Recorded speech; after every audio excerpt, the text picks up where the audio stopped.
नमस्कार दोस्तों, इस वीडियो में भारतीय राज्य व्यवस्था एवं शासन से संबंधित सभी महत्वपूर्ण क्वेश्चन को डिस्कस करेंगे, जो आपके आगे आने वाले सभी परीक्षाओं के लिए महत्वपूर्ण है।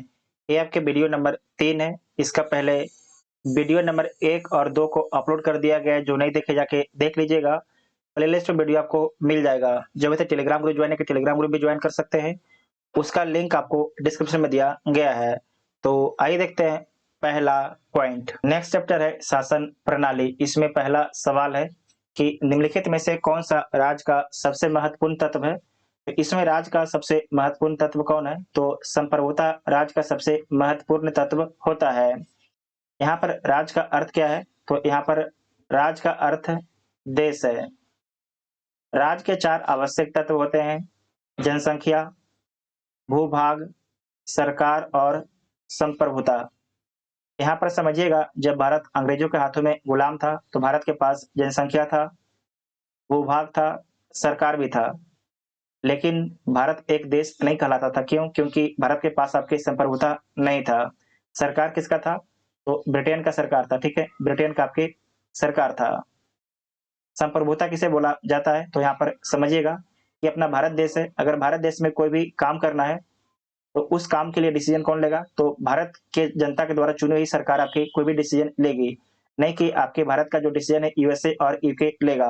अगर भारत का डिसीजन यूके और यूएसए लेगा, तो भारत को देश नहीं बोला जाएगा। इस बात को ध्यान में रखिएगा। तो संप्रभुता जो है किसी भी देश के लिए सबसे महत्वपूर्ण गहना है, सबसे महत्वपूर्ण तत्व है।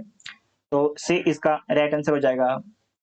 भारत की संप्रभुता के संबंध में निम्नलिखित में से कौन सा ऐसे कथन आपके सही है? भारत राष्ट्रमंडल का सदस्य है, तो बिल्कुल ठीक है।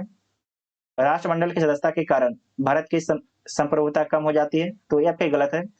भारत अगर राष्ट्रमंडल का मेंबर रहता है, तो भारत की संप्रभुता कम नहीं होगी। ठीक है, अगर भारत चाहेगा तो जो राष्ट्रमंडल है इससे अपना सदस्यता को वापस भी ले सकता है। तो आपके दो बल आपके गलत हो जाएगा, केवल आपके ए ऑप्शन ठीक हो जाएगा। तो एक ऑप्शन आपका ठीक है, तो ए इसका राइट आंसर हो जाएगा। ठीक है। नेक्स्ट है कि भारतीय संविधान में किस प्रकार की शासन प्रणाली की व्यवस्था की गई है? भारतीय संविधान में जो है किस प्रकार की शासन प्रणाली की व्यवस्था की गई है? तो इसमें आपको याद रखना है कि संसदात्मक शासन प्रणाली की व्यवस्था की गई है। पार्लियामेंट्री व्यवस्था किया गया है भारतीय शासन प्रणाली की व्यवस्था भारतीय संविधान में। ठीक है, तो सी इसका राइट आंसर हो जाएगा। यहाँ पर समझिएगा कि शासन प्रणाली की जो है दो पद्धतियां होता है। कौन कौन पद्धतियां हैं? एक है संसदात्मक पद्धति, जिसे बोलते हैं पार्लियामेंट्री सिस्टम।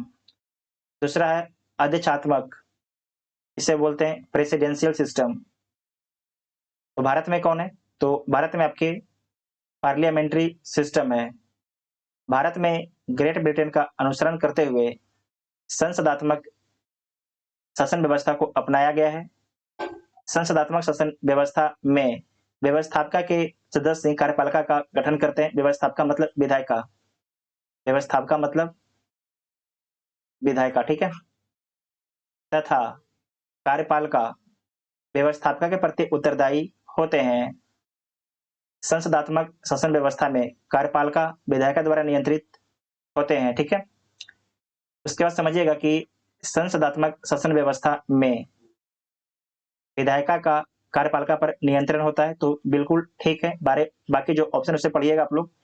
न्यायपालिका का कार्यपालिका पर नियंत्रण होता है, तो ऐसा नहीं, पृथक होता है, अपना अलग होता है। कार्यपालिका का न्यायपालिका पर नियंत्रण होता है, ये भी आपके गलत है। कार्यपालिका का विधायिका पर नियंत्रण होता है, ये भी आपके गलत है। विधायिका का जो है कार्यपालिका पर नियंत्रण होता है, नहीं कि कार्यपालिका का विधायिका पर नियंत्रण होता है। यहाँ पर आप समझिएगा, लोकसभा, राज्यसभा और प्रेसिडेंट, इन तीनों के मिलने से जो है संसद का निर्माण होता है। संसद का काम, जो संसद है इसका काम क्या है?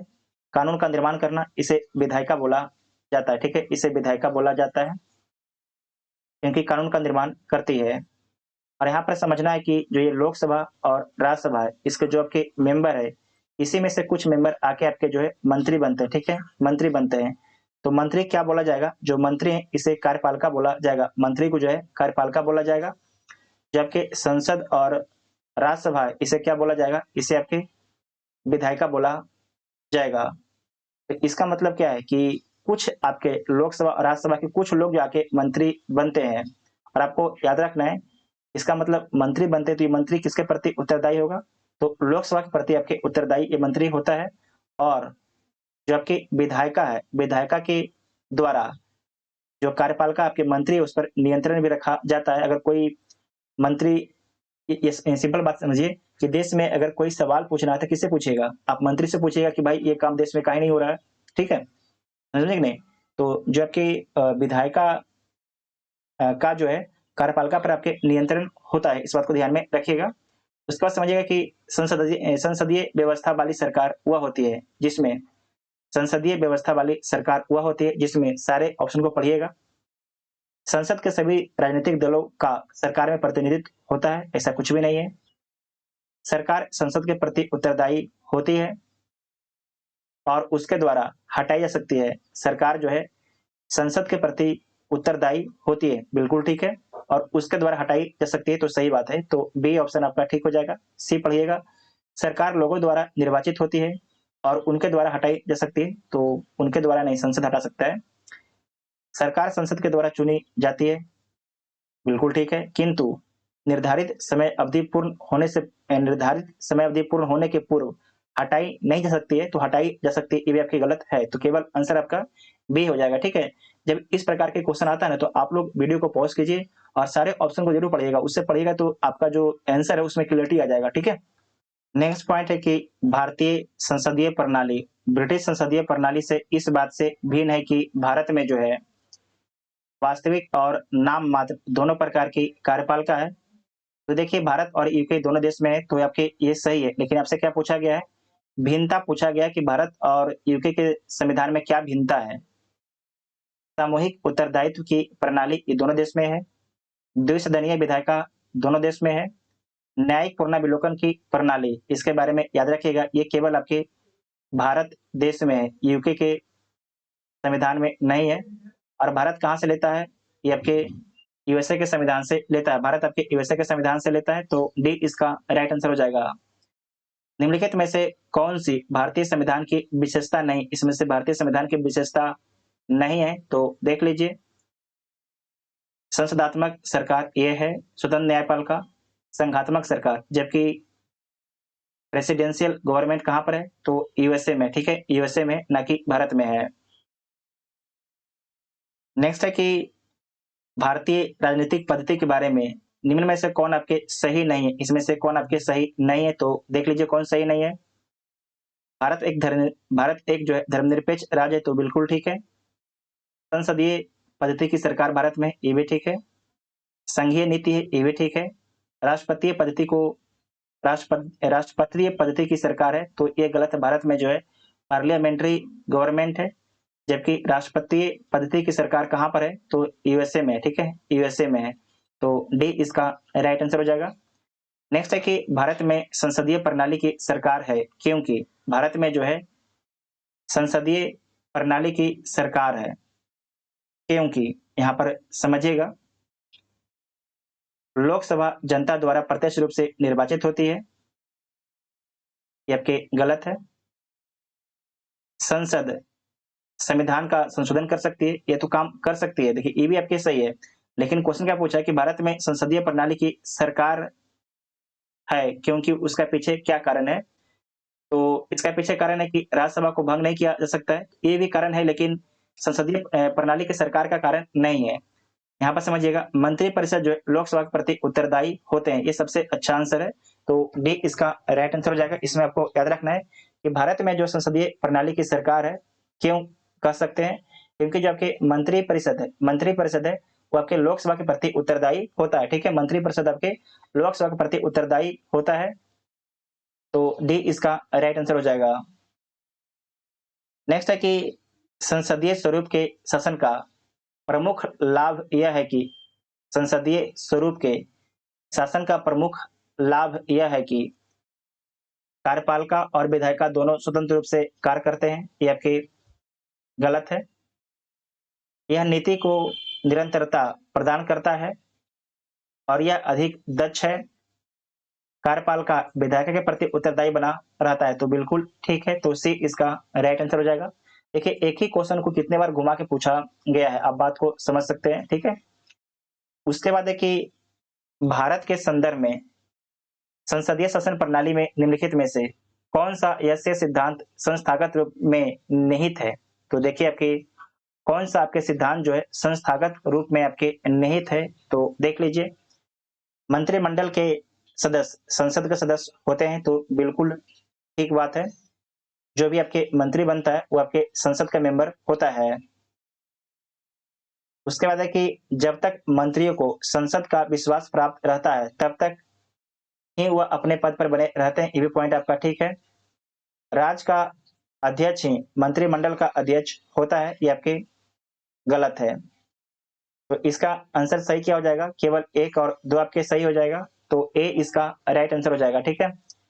अनुच्छेद 75(5) में उल्लेख है कि मंत्री बिना संसद सदस्य बने 6 माह से अधिक अपने पद पर नहीं रहेगा। यहाँ पर समझिएगा, आप भी मंत्री बन सकते हैं, ठीक है।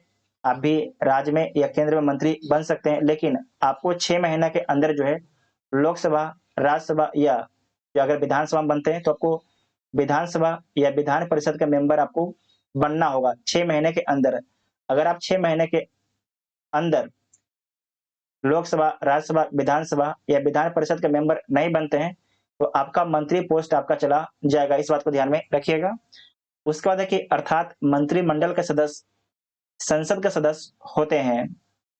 मंत्रिपरिषद सामूहिक रूप से लोकसभा के प्रति उत्तरदायी होगी, इसके बारे में देख चुके हैं, ठीक है। बाकी चीज लिखा गया है, सेम चीज को लिखा गया है, यहाँ पर देख लीजिएगा आप लोग। नेक्स्ट है कि सरकार की संसदीय व्यवस्था के विषय में निम्नलिखित में से कौन सा वक्तव्य आपके सही है। इसमें से कौन सा वक्तव्य आपके सही है, तो देख लीजिए। इसमें कौन सा वक्तव्य आपके सही है। विधायिका न्यायपालिका के प्रति जवाबदेह है, ये आपके गलत है। विधायिका कार्यपालिका के प्रति जवाबदेह है, विधायिका जो है कार्यपालिका के प्रति जवाबदेह है, ये भी गलत है।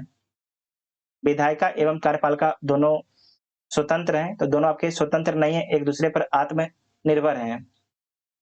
उसके बाद है कि राष्ट्रपति राष्ट्रपति जो है न्यायपालिका के प्रति जवाबदेह है, ये भी आपके गलत है। तो इसमें आपके कोई भी ऑप्शन आपका सही नहीं है, ठीक है। तो सारे के सारे ऑप्शन गलत हो जाएगा, तो ए इसका राइट आंसर हो जाएगा, इसे पढ़ लीजिएगा। शासन प्रणाली की समानता 2 पद्धति होती है, एक आपका संसदीय है, दूसरा आपके अध्यक्षीय है। भारत में ग्रेट ब्रिटेन का अनुसरण करते हुए संसदीय शासन व्यवस्था को अपनाया गया है।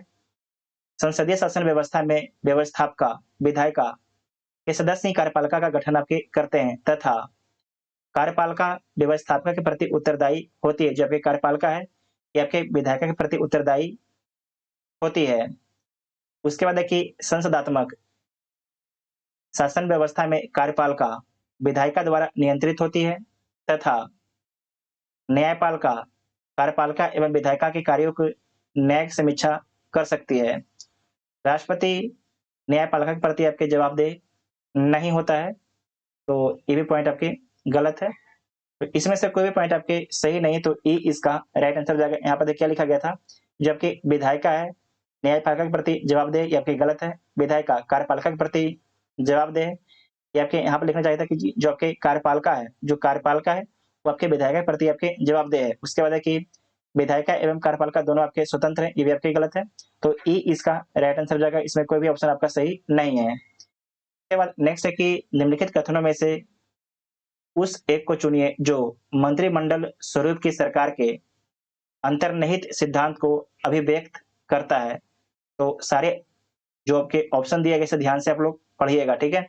जो मंत्रिमंडल स्वरूप की सरकार के अंतर्निहित सिद्धांत को आपको अभिव्यक्त करता है, तो पढ़िएगा। ऐसी सरकार के विरुद्ध आलोचना को कम से कम करने की व्यवस्था जिसमें उत्तरदायित्व जटिल है तथा उन्हें सभी के संतोष के लिए निष्पादित करना कठिन है, ये आपके पहला आपके गलत है। ऐसी सरकार के कामकाज में तेजी लाने की क्रियाविधि जिसके उत्तरदायित्व दिन प्रतिदिन बढ़ते जाते हैं, ये भी आपके गलत है। सरकार के जनता के प्रति सामूहिक उत्तरदायित्व को सुनिश्चित करने के लिए संसदीय लोकतंत्र की एक क्रिया विधि है, तो आपके जो सी वाला ऑप्शन आपका ठीक है, तो सी इसका राइट आंसर हो जाएगा, ठीक है। नेक्स्ट है कि राष्ट्रपति पद्धति में समस्त कार्यपालिका की शक्ति निहित होता है, तो किसमें निहित होता है? राष्ट्रपति पद्धति में जो है समस्त कार्यपालिका की शक्ति किसमें निहित होता है? तो आपको याद रखना है राष्ट्रपति में निहित होता है, ठीक है? राष्ट्रपति में निहित होता है। इसमें आपको याद रखना है कि जो प्रेसिडेंशियल गवर्नमेंट होता है, वहाँ पर किसी भी व्यक्ति को राष्ट्रपति आपके जो है मंत्री बना सकते हैं 4 सालों के लिए, जैसे कि अमेरिका में। नेक्स्ट है कि भारत में जो है राजनीतिक व्यवस्था के मूलभूत लक्षण है। भारत में जो है राजनीतिक व्यवस्था के मूलभूत लक्षण क्या-क्या है इसके बारे में देख लीजिएगा। यह एक लोकतांत्रिक गणतंत्र है, तो बिल्कुल ठीक है। इसमें संसदात्मक रूप की सरकार है, ये भी ठीक है। सर्वोच्च सत्ता भारत की जनता में निहित है, ये भी ठीक है। यह एक एकीकृत शक्ति का प्रावधान करती है, ये आपकी गलत है। तो केवल सही कौन है? 1, 2, 3 है, तो बी इसका राइट आंसर हो जाएगा। यहाँ पर समझिएगा, लोकतांत्रिक गणतंत्र, संसदात्मक सरकार एवं सर्वोच्च सत्ता का जनता में निहित होना भारत की राजनीतिक व्यवस्था की मूलभूत लक्षण है। तथापि एक एकीकृत शक्ति, यूनिफाइड अथॉरिटी का प्रावधान नहीं है, बल्कि सत्ता को केंद्र और राज्यों में आपके विभाजित किया गया है। तो भारत की जो आपके शासन प्रणाली कैसा है? तो संघीय है, मतलब कि कुछ शक्ति राज्य को दिया गया है और कुछ शक्ति आपको केंद्र को दिया गया है, ठीक है? इस बात को ध्यान में रखिएगा। नेक्स्ट है कि निम्नलिखित कथनों पर आपको विचार करना है, तो विचार कीजिएगा। भारत एक लोकतांत्रिक राज्य व्यवस्था है, तो बिल्कुल ठीक है। भारत एक प्रभुत्व संपन्न राज्य है, ये भी ठीक है। भारत में लोकतांत्रिक समाज है, ये भी ठीक है। भारत एक कल्याणकारी राज्य है, डीपीएसपी में इसका चर्चा किया गया है, तो सारे पॉइंट आपके ठीक है। तो डी इसका राइट आंसर हो जाएगा। निम्नलिखित में से कौन सी विशेषता भारतीय राजतंत्र की नहीं है? निम्नलिखित में से कौन सी विशेषता जो है भारतीय राजतंत्र की नहीं है? तो देख लीजिएगा। एक संविधान संगत सरकार ये है, विधि का शासन है, लोकतांत्रिक सरकार है, सत्तावादी सरकार ये आपकी नहीं है, तो डी इसका राइट आंसर हो जाएगा। यहाँ पर पढ़िएगा कि भारतीय शासन प्रणाली में शासन का संचालन संविधान के प्रावधानों के अनुरूप होता है। भारत में विधि का शासन है, यहाँ गणतंत्र है, ना कि राजतंत्र है। प्रत्येक 5 वर्ष के उपरांत जनता अपने प्रतिनिधियों का निर्वाचन कर संविधान संगत लोकतांत्रिक सरकार का गठन करती है, ठीक है? यहाँ आपके सत्तावादी सरकार नहीं है। जो सत्ता में एक बार आ गया वो सारा जिंदगी भर सत्ता में रहेगा, ऐसा कुछ नहीं है। 5 साल में भारत में इलेक्शन होता है, जिसे जनता चुनती है, उस सरकार आपके बनाता है। नेक्स्ट है कि केंद्र सरकार और राज्य सरकारों को प्राधिकार प्राप्त होता है। किससे प्राप्त होता है? भारतीय संविधान से। भारत में जो है सर्वोच्च कौन है? तो भारत का संविधान सर्वोच्च है। संविधान से ऊपर कोई भी नहीं है, सुप्रीम कोर्ट भी नहीं है। सारे लोग संविधान के हिसाब से ही चलते हैं, प्रधानमंत्री भी नहीं है, ठीक है? इस बात को ध्यान में रखिएगा। हमारे देश में सर्वोच्च कौन है? तो संविधान आपके सर्वोच्च है। नेक्स्ट है कि निम्नलिखित कथनों पर आपको विचार करना है और नीचे दिए गए कूट को आपको सही उत्तर चुनना है, तो चुन लीजिएगा। अभी कथन ए और कथन आर है।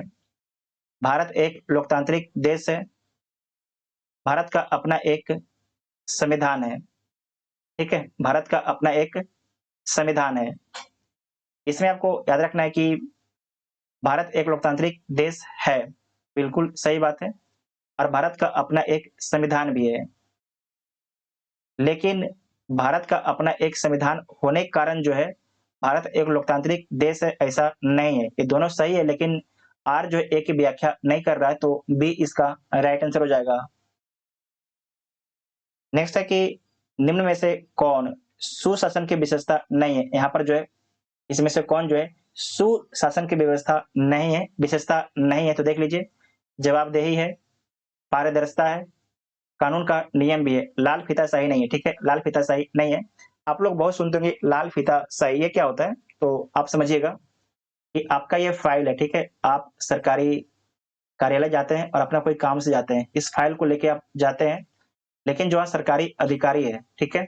इस फाइल में पहले याद रखना कि इस फाइल में आप देखिएगा एक लाल धागा होता होगा, ठीक है? एक लाल धागा होता होगा। तो जहाँ पर भी आपको साइन करवाना है, तो उस धागे को आप वहाँ पर डाल देते होंगे कि भाई आप हमें उलटने में आसानी होगा, आप उस फाइल पर साइन कर दीजिएगा, उस पेज पे साइन कर दीजिएगा। लेकिन जो आपके सरकारी ऑफिसर है, जो ये लाल आपके फीता है, तभी आगे बढ़ाएगा जब उसे आप चंदा दीजिएगा, मतलब उसे आप घूस दीजिएगा, समझे कि नहीं? आपके फाइल पर तभी वो साइन करेगा जब उसे आप घूस दीजिएगा, तभी तो आपका जो ये फीता लाल वाला है ये आपके आगे बढ़ेगा। आप जो अगले ऑफिसर है उससे साइन करवाइएगा। अगर आप उसे पैसा नहीं दीजिएगा तो जो फीता है वहीं पर डाल के छोड़ देगा और आपके फाइल को रखे रहेगा, ठीक है? तो इसी को बोला गया है लाल फीता स्याही। आप लोग फाइल में देखिएगा तो एक लाल फीता आता है, ठीक है? वहीं से आया है लाल फीता स्याही। उसके बाद नेक्स्ट है कि कल्याणकारी राज के बारे में समझिएगा। जो कल्याणकारी राज है, वेलफेयर स्टेट है, इसका उद्देश्य क्या है? तो इसका उद्देश्य है कि कमजोर वर्गों के कल्याण का प्रबंधन करना इसका उद्देश्य है, तो बी इसका राइट आंसर हो जाएगा। जो कल्याणकारी राज है, इसका जिक्र कहां पर किया गया है? तो डीपीएसपी में किया गया है, ठीक है? नेक्स्ट है कि राज हर जगह है, यह अंतराल शायद ही कोई छोड़ता है। यह वक्तव्य किस धारणा की व्याख्या करता है? तो कल्याणकारी राज की व्याख्या करता है, तो ए इसका राइट आंसर हो जाएगा। इसे पढ़िएगा, राज हर जगह है, यह अंतराल शायद ही कोई छोड़ता है। यह वक्तव्य कल्याणकारी राज की व्यवस्था की व्याख्या करता है। कल्याणकारी राज की सरकार समग्र विकास और प्रगति की व्यापक और अधिक धनात्मक आवश्यकताओं से संदर्भित होकर कार्य करती है तथा मात्र शांति बनाए रखना, विवादों का समाधान और आवश्यक सेवाओं को उपलब्ध कराने तक ही उनका कार्य सीमित नहीं है सरकार का। नेक्स्ट है कि निम्नलिखित में से कौन सा एक भारतीय संविधान का दर्शन नहीं, इसमें से कौन जो भारतीय संविधान का दर्शन नहीं है? तो देख लीजिए, भारतीय संविधान का दर्शन नहीं है कल्याणकारी राज, सामाजिक व्यवस्था, राजनीतिक समानता और साम्यवादी राज। तो इसमें पूछा गया कि संविधान का दर्शन नहीं है, तो कल्याणकारी राज है, समाजवादी व्यवस्था भी है, राजनीतिक समानता भी है, ठीक है? तो जो साम्यवादी राज है इसका व्यवस्था नहीं है, इसका दर्शन नहीं है, तो डी इसका राइट आंसर हो जाएगा। यहाँ पर समझिएगा कि भारतीय संविधान के कल्याणकारी राज, समाजवादी राज, राजनीतिक समानता, न्याय, पथ निरपेक्ष, लोकतंत्रात्मक गणराज आदि दर्शनों को आत्मसात किया गया है, किंतु साम्यवादी राज के दर्शन का उल्लेख संविधान में नहीं किया गया है। समाजवादी राज एवं राजनीतिक समानता या न्याय का उल्लेख हमें उद्देशिका में मिलता है। कल्याणकारी राज का दर्शन संविधान के भाग 4 में राज्य के नीति निर्देशक तत्वों में अंतर्निहित है, तो डी इसका राइट आंसर हो जाएगा। नेक्स्ट है कि निम्नलिखित कथनों में से कौन आपके सही है? तो देखिए कौन सा कथन आपके इसमें सही है। भारतीय संविधान प्रेसिडेंशियल है, ये आपके गलत है। भारत एक नाम मात्र का राजतंत्र है, भारत राजतंत्र है ही नहीं, भारत क्या है? गणतंत्र है। भारत एक कुलीन तंत्र है, ये भी आपके गलत है। भारत एक संसदात्मक भारत एक जो है संसदात्मक प्रजातंत्र है, तो बिल्कुल ठीक है। भारत जो है एक पार्लियामेंट्री व्यवस्था है भारत में, तो डी इसका राइट आंसर हो जाएगा। भारत में राजनीतिक सत्ता का प्रमुख स्रोत है, भारत में जो है राजनीतिक सत्ता का प्रमुख स्रोत क्या है? तो जनता है, ठीक है? जनता है, तो ए इसका राइट आंसर हो जाएगा। इसे आप पढ़िए कि भारत में राजनीतिक सत्ता का प्रमुख स्रोत भारत की जनता है, क्योंकि भारत का संविधान आरंभ होता है हम भारत के लोग से, हम भारत के लोग से अपना संविधान प्रारंभ होता है। साथ ही भारत एक लोकतंत्रात्मक राज्य है, अर्थात भारत में राज सत्ता जनता में निहित है। जनता को अपने प्रतिनिधित्व निर्वाचित करने का अधिकार है। जनता के स्वामी ना होकर जनता के सेवक हैं। जनता जो नेता को चुनती है, वो नेता क्या होता है? हमारा सेवक होता है। लेकिन जैसे ही उसे सत्ता मिलता है, हमारा मालिक बन बैठता है, ठीक है? इस बात को आप समझते भी होंगे भली भांति। नेक्स्ट है कि निम्नलिखित में से कौन एक प्रेसिडेंशियल एडमिनिस्ट्रेशन प्रणाली का आधारभूत तत्व है? तो कौन है?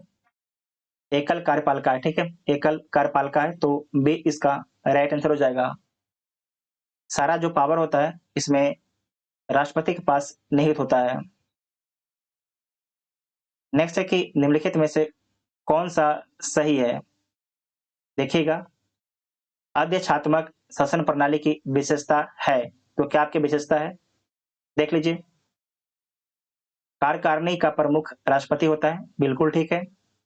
राष्ट्रपति अपने मंत्रिपरिषद का चयन स्वयं करता है, ये भी ठीक है। राष्ट्रपति व्यवस्थापिका को भंग नहीं कर सकता, ये भी पॉइंट आपका ठीक है।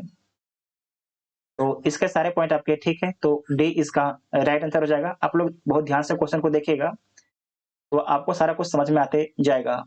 उसके बाद है कि प्रेसिडेंशियल शासन का उदय सर्वप्रथम किस देश में हुआ है? तो संयुक्त राज्य अमेरिका में हुआ है।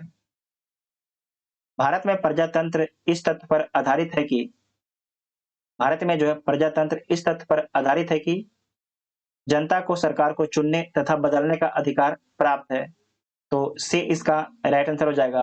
लोकतंत्र का उत्कृष्ट गुण यह है कि वह क्रियाशील बनाता है, तो किसे क्रियाशील बनाता है? साधारण पुरुषों और महिलाओं की बुद्धि और चरित्र दोनों को, तो ए इसका राइट आंसर हो जाएगा। नेक्स्ट है कि भारत एक गणतंत्र है, इसका अर्थ क्या है? भारत एक गणतंत्र है, इसका अर्थ क्या है? इस सभी मामलों में अंतिम अधिकार जनता के पास है, ये गलत है। भारत में संसदीय शासन नहीं है, ये भी गलत है। भारत में वंशानुगत शासन नहीं है, तो ये सही बात है कि भारत में जो एक गणतंत्र है, इसका अर्थ है कि भारत का जो आपके राष्ट्रपति हैं, उनका चुनाव होता है, नहीं कि वंशानुगत होता है। जबकि ब्रिटेन के जो राजा हैं, वो आपके वंशानुगत आते हैं। तो जो ब्रिटेन का आपके ब्रिटेन में आपके राजतंत्र है, ठीक है, ब्रिटेन में आपके राजतंत्र है, लेकिन वहाँ के जो प्रधानमंत्री हैं, उनका चुनाव होता है। यहाँ पर पढ़ लीजिएगा कि गणतंत्र का आशय है कि राष्ट्र का प्रधान निर्वाचित प्रत्यक्ष अथवा अप्रत्यक्ष होता है, वंशानुगत नहीं हो सकता है। भारत में राष्ट्र का प्रधान अर्थात राष्ट्रपति निर्वाचित होता है। इस प्रकार भारत क्या है? एक गणतंत्र है। भारत एक गणतंत्र है जिसमें अंतर्निहित है, तो राज्य का अध्यक्ष आपके निर्वाचित होता है, देख चुके हैं। नेक्स्ट है कि निम्नलिखित में से किनसे विनिर्धारित होता है कि भारत का संविधान परिसंघीय? किससे आपके विनिर्धारित होता है? जबकि भारत का संविधान आपके परिसंघीय है, तो केंद्र और राज्यों के बीच शक्तियों के वितरण के कारण, ठीक है, केंद्र और राज्यों के बीच शक्तियों के वितरण के कारण, तो डी इसका राइट आंसर हो जाएगा। इससे पता चलता है कि भारत का जो संविधान है आपके परिसंघीय, क्या है? परिसंघीय है। शक्ति का आपके विभाजन है केंद्र और राज्यों में। भारतीय संविधान कैसा है? भारतीय संविधान कैसा है? कठोर है, लचीला है, ना ही कठोर है, ना ही लचीला है, अंशतः कठोर और अंशतः लचीला है। तो इसमें आपको याद रखना है कि जो भारत का संविधान है, अंशतः कठोर और अंशतः लचीला है। भारत के कुछ जो भारत के संविधान के कुछ पार्ट को संशोधित करने के लिए विशेष बहुमत की आवश्यकता होती है, और उसमें आधा राज्यों की भी आवश्यकता होती है। जबकि कुछ संविधान संशोधन के लिए जो है आपके सिंपल मेजोरिटी की जरूरत होती है, तो डी इसका राइट आंसर हो जाएगा। संविधान में संशोधन जो है अनुच्छेद 368 के द्वारा किया जाता है। भारत की संसदीय शासन प्रणाली एवं ब्रिटेन की संसदीय शासन प्रणाली में अंतर का बिंदु निम्नलिखित में से कौन है? तो न्यायिक समीक्षा है, ठीक है। भारत के संविधान में जो है न्यायिक समीक्षा है, जबकि ब्रिटेन के संविधान में नहीं है। सामूहिक उत्तरदायित्व है दोनों में। ये जो क्वेश्चन है, सेम क्वेश्चन इसका पहले रिपीट हुआ था, शायद आपके 5-6 नंबर में ये क्वेश्चन रिपीट हुआ है, और सेम उसी क्वेश्चन को जो है वापस पूछा गया है 2010 में। तो बी इसका राइट आंसर हो जाएगा, ठीक है, इसे आप लोग देख चुके हैं। नेक्स्ट है कि निम्न कथनों पर आपको विचार करना है, विचार कीजिए, और अंत में दिए गए कूट से सही उत्तर को आपको चुनना है, तो चुन लीजिएगा। भारत के संविधान में एक संघीय प्रणाली का प्रावधान है, तो बिल्कुल ठीक है। उसने एक बहुशक्तिशाली केंद्र की रचना की है, तो ये पॉइंट आपका ठीक है। लेकिन आर जो है एक ही सही व्याख्या नहीं कर रहा है, तो बी इसका राइट आंसर हो जाएगा। भारत में संघवादिता व्यवहारिक नहीं है, भारत में संघवादिता व्यवहारिक नहीं है, तो ये आपके व्यवहारिक नहीं है, तो सही बात है। उसके बाद है कि भारत एक संघीय राज्य नहीं है, ये आपके गलत है, भारत एक संघीय राज्य है। तो इसमें केवल ए सही है और आर आपके गलत है, तो सी इसका राइट आंसर हो जाएगा, ठीक है। सी इसका राइट आंसर हो जाएगा। निम्न में से कौन एक भारत के संविधान का संघीय लक्षण नहीं है? भारत के संविधान का इसमें से कौन आपका जो है एक संघीय लक्षण नहीं है? तो देखिएगा, केंद्र तथा राज्यों के बीच शक्तियों का बंटवारा, ये आपके संघीय लक्षण है। पूर्ण रूप से लिखित संविधान, ये भी है। एकहरी नागरिकता, ये आपके संघीय लक्षण नहीं है, ये एकहरी लक्षण है। स्वतंत्र न्यायपालिका, ये भी है। तो सी इसका राइट आंसर हो जाएगा। नेक्स्ट है कि भारतीय संघीय व्यवस्था में कौन से एकात्मक तत्व पाए जाते हैं? इसमें से कौन जो आपके भारतीय संघीय व्यवस्था में जो एकात्मक तत्व पाए जाते हैं? तो देख लीजिए, लिखित संविधान, लिखित संविधान आपके ये संघात्मक है। कठोर संविधान, ये भी आपके संघात्मक है। संविधान की सर्वोच्चता, ये भी आपके संघात्मक है। राज्यपाल की नियुक्ति, ये आपके एकात्मक है, ठीक है, ये आपके एकात्मक है, ये आपके एकात्मक है। उसके बाद शक्तियों का विकेंद्रीकरण, ये आपके संघात्मक है। राज विधेयकों पर राष्ट्रपति की स्वीकृति, ये भी आपके ये एकात्मक है। उसके बाद है कि संवैधानिक संकट, एकात्मक है। एक सर्वोच्च न्यायालय, ये आपके संघात्मक हम लोग पीछे देख चुके हैं। तो चार के बाद आपका हो जाएगा 6 और 7, तो डी इसका राइट आंसर हो जाएगा। नेक्स्ट क्वेश्चन है कि इनमें से कौन सा भारतीय संघीय व्यवस्था में एकात्मक तत्व है? जो आपने ऊपर क्वेश्चन सोल्व किया है, उसी से इस क्वेश्चन को आप सोल्व कर सकते हैं, ठीक है। तो इसमें से बताना है कि एकात्मक तत्व कौन है। शक्तियों का विकेंद्रीकरण, ये आपके संघात्मक हो जाएगा। ये क्या हो जाएगा? ये आपके संघात्मक हो जाएगा। राज्यपालों की नियुक्ति, ये आपके एकात्मक है, ये आपके एकात्मक है। राज्यसभा में असमान प्रतिनिधित्व, ये भी आपके एकात्मक है। न्यायिक पुनर्विलोकन, न्यायिक पुनर्विलोकन, इसके बारे में याद रखना है कि ये आपके क्या है? संघात्मक है। अखिल भारतीय सेवाएं, ये आपके है एकात्मक है। तो 2, 3 और 4 ये क्या है? एकात्मक है। तो इसका आंसर हो जाएगा 2, 3, 2, 3 आपके 5। तो बी इसका राइट आंसर हो जाएगा, ठीक है, बी इसका राइट आंसर हो जाएगा। उसके बाद नेक्स्ट है कि भारत में संघीय व्यवस्था से संबंधित निम्न कथनों में से कौन सा कथन आपके सही है? तो देख लीजिए कौन सा कथन आपके सही है। संविधान शासन की मूल संरचना के लिए संघीय व्यवस्था की प्रस्ताव करता है, तो ये पॉइंट आपका ठीक है। एकात्मक झुकाव का उसमें सशक्त मिश्रण है, ये पॉइंट आपका ठीक है। दोनों संघ तथा राज्य विधायिका प्रभुत्व संपन्न है, ये आपके गलत है।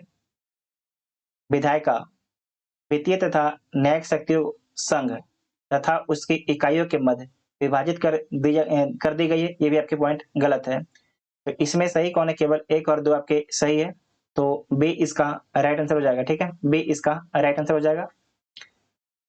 नेक्स्ट है कि भारत का राष्ट्रपति परोक्ष निर्वाचित होता है। भारत का जो राष्ट्रपति है ये परोक्ष निर्वाचित होता है, तो बिल्कुल ठीक है। भारत में संसदीय प्रणाली को गणतंत्र के साथ जोड़ा गया है, तो इसीलिए आपके जो है परोक्ष अप्रत्यक्ष आपके निर्वाचित होते हैं भारत के राष्ट्रपति। तो दोनों पॉइंट आपका ठीक है, और आर ए की सही व्याख्या भी कर रहा है, तो ए इसका राइट आंसर हो जाएगा, ठीक है, ए इसका राइट आंसर हो जाएगा। नेक्स्ट है कि नीचे 2 वक्तव्य दिया गया है, तो देख लीजिए कौन कौन सा वक्तव्य दिया गया है। राजनीतिक दल लोकतंत्र के जीवन रक्त हैं, तो ये पॉइंट आपका ठीक है। लोग खराब शासन के लिए समानता राजनीतिक दल को कोसते हैं, ये पॉइंट आपका ठीक है, क्योंकि जो जीवन रक्त है इसीलिए लोग कोसते हैं, तो आर जो है ए की सही व्याख्या कर रहा है, तो ए इसका राइट आंसर हो जाएगा। भारत में दल विहीन प्रजातंत्र किसने प्रस्तावित किया है?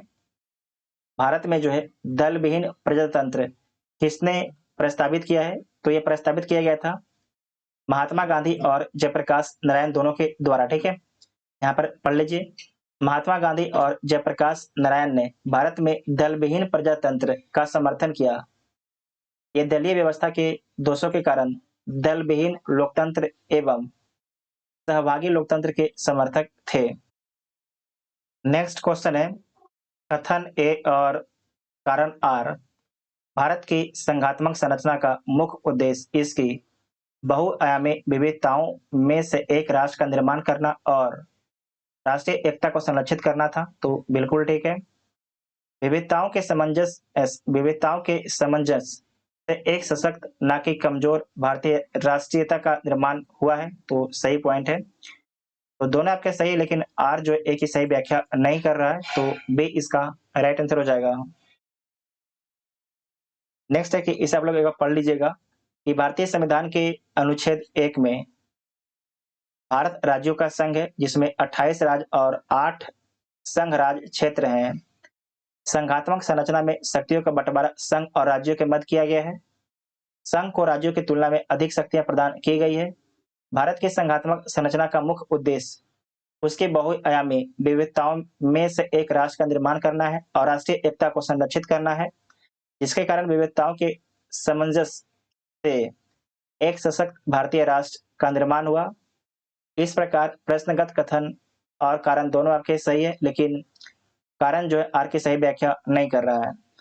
उसके बाद नेक्स्ट है, नीचे 2 कथन आपके दिया गया है, उसे आपको देखना है कि जो आर है एक ही सही व्याख्या कर रहा कि नहीं कर रहा है, और दोनों सही है कि नहीं है। ठीक है, तो पढ़ लीजिए। भारतीय राजनीतिक व्यवस्था की प्रकृति में निरंतरता एवं परिवर्तन के तत्व मूर्त रूप से पाए जाते हैं। तो बिल्कुल ठीक है। भारतीय राजनीतिक व्यवस्था में निम्न राजनीतिक कार्यशैली जैसे कि आधुनिक शैली, परंपरागत शैली तथा संत शैली के तत्व आपके समाहित हैं। तो दोनों पॉइंट आपका ठीक है, और जो आर है एक ही सही व्याख्या भी कर रहा है, तो ए इसका राइट आंसर हो जाएगा। नेक्स्ट है कि महिला, दलित, निर्धन एवं अल्पसंख्यक समूह भारत में लोकतंत्र के सबसे बड़े दावेदार हैं। तो सही बात है, बड़े दावेदार हैं। भारत में लोकतंत्र अधिक आत्मसम्मान की कामना का वाहक बनकर उभरा है। तो यू पॉइंट आपका ठीक है, और आर आपके जो है ए की सही व्याख्या भी कर रहा है। तो ए इसका राइट आंसर हो जाएगा, क्योंकि जो अपना भारत में लोकतंत्र अधिक आत्मसम्मान की कामना का वाहक बनकर उभरा है, उसके कारण महिला, दलित, निर्धन एवं अल्पसंख्यक समूह भारत में लोकतंत्र के सबसे बड़े दावेदार बने हैं। ठीक है, तो ए इसका राइट आंसर हो जाएगा। कि भारतीय संविधान के वृहद होने का कारण क्या क्या है? इसमें अनेक संविधानों के अनुभव समाविष्ट है। तो सही बात है। इसमें विस्तृत प्रशासनिकीय प्रावधान है, ये भी ठीक है। यह एक बड़े देश के शासन से संबंधित है, ये भी ठीक है। यह संघ तथा राज्य सरकारों का संविधान है। तो सारे पॉइंट आपके ठीक है, तो उपरोक्त सभी हो जाएगा। ठीक है, उपरोक्त सभी हो जाएगा। नेक्स्ट है कि निम्नलिखित में से कौन सा कथन आपके सत्य है? इसमें से कौन सा कथन आपके सही है? तो देखिए कौन सा कथन सही है। संयुक्त राज्य अमेरिका में सरकार की संघीय प्रणाली है। तो बिल्कुल ठीक है। भारत में सरकार की संघीय एवं एकात्मक है, ये आपके गलत है। फ्रांस में सरकार की संघीय प्रणाली है, ये भी गलत है। पाकिस्तान में प्रधानमंत्री की नियुक्ति वहां की जनता के द्वारा की जाती है, ये भी गलत है। तो केवल आपके ए सही हो जाएगा, ए इसका राइट आंसर हो जाएगा। तो देख लीजिए, अमेरिका के संविधान में संघीय प्रणाली का एक स्पष्ट उल्लेख है। भारत के संविधान में भारत को राज्यों का संघ बताया गया है, किंतु संविधान के कतिपय प्रावधान राज्यों की अपेक्षा केंद्र को ज्यादा शक्तिशाली बनाने पर जोर देता है। इसमें कुछ विद्वान भारत के संविधान को संघात्मक एवं एकात्मक प्रणालियों का मिश्रण मानते हैं, किंतु भारतीय संविधान एकात्मक प्रणाली का लक्षण लिए हुए मूल रूप से संघीय संविधान है, ऐसा मानना ज्यादा उचित है। ठीक है, उसके बाद नेक्स्ट है कि 51 नंबर क्वेश्चन है, इसे देख लीजिए। भारतीय संघात्मक व्यवस्था को अर्ध संघात्मक कहा जाता है। भारतीय संघात्मक व्यवस्था को जो है अर्ध संघात्मक बोला जाता है। तो बिल्कुल ठीक है, अभी आपने देखा है। भारत में एक स्वतंत्र न्यायपालिका है, जिसे न्यायिक पुनर्विलोकन का अधिकार प्राप्त है। तो ए पॉइंट आपका ठीक है, लेकिन जो आर है एक ही सही व्याख्या नहीं कर रहा, तो बी इसका राइट आंसर हो जाएगा। दोनों आपके सही, लेकिन व्याख्या सही नहीं कर रहा। ठीक है, उसके बाद नेक्स्ट है कि यहाँ पर देख लीजिएगा, भारतीय संविधान अर्ध संघात्मक है। भारतीय संविधान जो है अर्ध संघात्मक है, बिल्कुल ठीक है। भारतीय संविधान ना तो संघात्मक है और ना ही एकात्मक है, ये भी पॉइंट आपका ठीक है। इसीलिए तो इसे बोला गया है अर्ध संघात्मक। इसका मतलब है कि आर जो है ए की सही व्याख्या कर रहा है, तो ए इसका राइट आंसर हो जाएगा। नेक्स्ट है कि भारतीय संविधान की प्रकृति क्या है। जो भारत का संविधान है, इसकी प्रकृति क्या है? प्रकृति में आपके संघीय है किंतु भावना में एकात्मक है, ठीक है। प्रकृति में आपके संघीय है किंतु भावना में एकात्मक है। अगर अनुच्छेद 352 लागू हो जाता है तो भारत का संविधान एकात्मक हो जाएगा, ठीक है। प्रकृति में क्या है? संघीय है किंतु भावना में एकात्मक है। नेक्स्ट है कि भारतीय संघवाद को सहकारी संघवाद किसने कहा है? तो जी ऑस्टिन ने बोला, ठीक है। जी ऑस्टिन ने बोला, इसे पढ़ लीजिएगा। भारतीय संविधान की प्रकृति संघात्मक है, यह एकात्मक है, इसके संबंध में विद्वानों में मतभेद है। कुछ विद्वान इसे संघात्मक संविधान की संज्ञा देते हैं, जबकि कुछ विद्वान इसे एकात्मक संविधान मानते हैं। जी ऑस्टिन के अनुसार भारत का संविधान है सहकारी परिसंघीय संविधान है, जबकि केसी ह्यूलर के अनुसार भारत का संविधान जो है अर्ध संघीय। ये दोनों पॉइंट याद रखिएगा। केसी ह्यूलर के अनुसार अर्ध संघीय है, जबकि ऑस्टिन के हिसाब से जो है भारत का संविधान सहकारी परिसंघीय, सहकारी आपके परिसंघीय, दोनों पॉइंट याद रखिएगा। इसने कहा था कि भारत भारत जो है अर्ध संघात्मक राज्य है, क्वेश्चन आ चुका है। इसने कहा था कि भारत जो है अर्ध संघात्मक राज्य है, तो केसी केसी ह्यूलर के द्वारा बोला गया था, तो डी इसका राइट आंसर हो जाएगा। ये पूछा गया है यूपीपीसीएस 2010 और 2019 में पूछा गया है। उसके बाद है कि भारतीय संविधान के विषय में निम्नलिखित में से कौन सा निम्नलिखित में से किसका है? तो देख लीजिए, भारतीय संविधान के विषय में निम्नलिखित कथन निम्न में से किसका है? तो किसका कथन है देख लीजिए। भारतीय संविधान अधिक कठोर है तथा अधिक लचीले के मध्य एक अच्छा संतुलन स्थापित करता है। ये किसके द्वारा बोला गया है? तो केसी ह्यूलर के द्वारा बोला गया है कि भारत का संविधान क्या है? तो अर्ध संघात्मक है, ठीक है। भारत का संविधान जो क्या है? अर्ध संघात्मक है। भारतीय संविधान अधिक कठोर तथा अधिक लचीले के मध्य क्या है? एक संतुलन बनाए रखता है। किसके द्वारा बोला गया है? तो केसी ह्यूलर के द्वारा बोला गया है। नेक्स्ट है कि निम्नांकित में से किस एक का कथन है कि संविधान को संघात्मक के तंग ढांचे में नहीं ढाला गया है? बहुत ही अच्छा सवाल है कि निम्नलिखित में से किस एक का कथन है कि संविधान को संघात्मक के तंग ढांचे में नहीं ढाला गया है? तो बी आर अम्बेडकर का ये आपके कथन है। बी आर अम्बेडकर ने यह स्वीकार किया कि संविधान को संघात्मक के तंग ढांचे में नहीं ढाला गया है, यह एकीकृत और संघात्मक दोनों ही है। मिथकों और कहावतों के रूप में प्रशासन के सिद्धांतों को किसने अस्वीकार किया है? तो किसके द्वारा अस्वीकार किया गया है? ये अस्वीकार किया गया है हर्बर्ट साइमन के द्वारा। हर्बर्ट साइमन ने मिथकों और कहावतों के रूप में प्रशासन के सिद्धांतों को असंगत और अस्पष्ट मानते हुए अस्वीकार किया है, जबकि ड्वाइट वाल्डो, फ्रैंक मेरिनी और एफ डब्ल्यू रिक्स ने मिथकों और कहावतों के रूप में प्रशासकों के सिद्धांतों को स्वीकार किया है। नेक्स्ट है कि विधि और स्वाधीनता के बीच सबसे उपयुक्त संबंध को निम्नलिखित में से कौन प्रतिबिंबित करता है? तो कौन करता है? यदि विधि नहीं है तो स्वाधीनता भी नहीं होगा। अगर कानून नहीं है तो स्वाधीनता भी नहीं होगा। ये कब पूछा गया था? 2018 में पूछा गया था और बहुत ही अच्छा सवाल है। इसे एक बार पढ़िएगा, इसका सॉल्यूशन को। यदि विधि नहीं है तो स्वाधीनता भी नहीं है। यह कथन विधि तथा स्वाधीनता के मध्य सबसे उपयुक्त संबंध को दर्शाता है। स्वाधीनता का तात्पर्य विधि की पूर्ण अनुपस्थिति कदापि नहीं है। विधि शास्त्री जॉन लॉक के अनुसार स्वाधीनता के अस्तित्व के लिए विधि का अस्तित्व जरूरी है। कानून की स्वतंत्रता की रक्षा करता है, कानून ही स्वतंत्रता की रक्षा करता है। अगर कानून नहीं होगा तो कोई भी किसी घर में जाकर लूट मार कर लेगा और किसी का भी जो आपके स्वतंत्रता है उसे सीमित कर देगा, ठीक है। जो पावरफुल रहेगा वो आपको गरीबों का शोषण करेगा। उसके बाद है कि वह कहते हैं कि जहां कोई कानून नहीं है वहां कोई आपके स्वतंत्रता नहीं है, ठीक है। इसे ध्यान रखिएगा। वेरी वेरी इंपॉर्टेंट पॉइंट है, ये किसका कथन है? तो जॉन लॉक का, इसे भी आप लोग याद रखिएगा, आपसे पूछा जा सकता है। नेक्स्ट है कि निम्नलिखित में से कौन जो है विकास प्रशासन की अवधारणा से संबंधित है? निम्नलिखित में से कौन जो है विकास, निम्नलिखित में से कौन आपके जो विकास प्रशासन की अवधारणा से संबंधित है?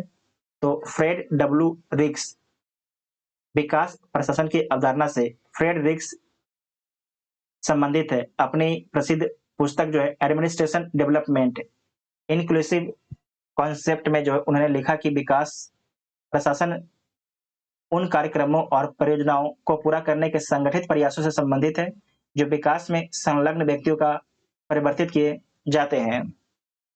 नेक्स्ट है कि निम्नलिखित में से कौन सा एक चिंतक लोक प्रशासन तथा निजी प्रशासन में समानताओं का समर्थक है? तो हेनरी फेयोल। नेक्स्ट है कि यदि हमारी सफलता विफल होती है तो यह मुख्यतः प्रशासन के ध्वस्त होने के कारण होगा। यह कथन किसका है? तो डब्ल्यू बी डॉनहम द्वारा कथन बोला गया है, ठीक है। डब्ल्यू बी डॉनहम का यह कथन है, तो सी इसका राइट आंसर हो जाएगा।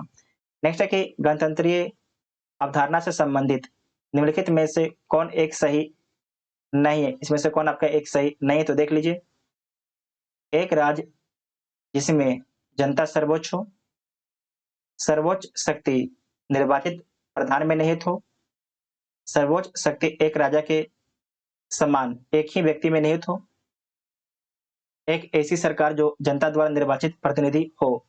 तो इसमें आपके जो सी आपका है गलत हो जाएगा। गणतंत्रीय अवधारणा से संबंधित इसमें से जो है सी नहीं है, ठीक है।